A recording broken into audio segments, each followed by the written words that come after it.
വാൽവർദ്ധയുടെ injury നിസ്സാരമല്ല.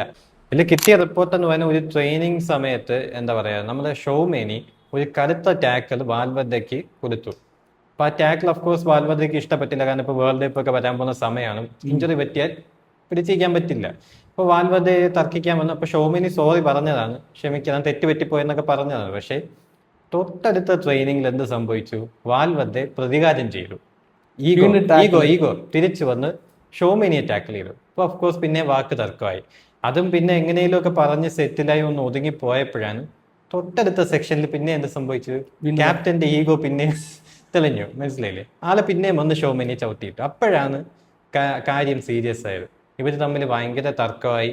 എങ്ങനെയൊക്കെയോ തർക്കങ്ങളായി solve ആക്കേണ്ട ഒരു ഇതിലേക്ക് എത്തിയപ്പോഴാണ് എന്താ പറയുക, ഡ്രസ്സിംഗ് റൂമിൽ എത്തിയപ്പോൾ പിന്നെയും വൻ തർക്കമായെന്ന് പറയുന്നത്. ഡ്രസ്സിംഗ് റൂമിൽ എത്തിയപ്പോൾ എന്ത് പറ്റി?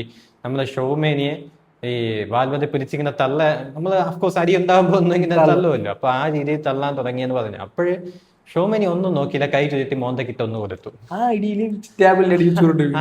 ഇടിയിൽ ആളുടെ ബോധം പോയി. നേരെ പോയി ടേബിളിന്റെ അറ്റത്തിരിച്ചു എന്നാണ് പറയുന്നത്. അപ്പോഴ് തല പൊട്ടി. ടീംമേറ്റ്സ് ഒന്ന് നോക്കിയപ്പോ എന്താ പറയാ, ആള് അൺകോൺഷ്യസ് ആയി കിടക്കുക എന്നാണ് പറഞ്ഞത്.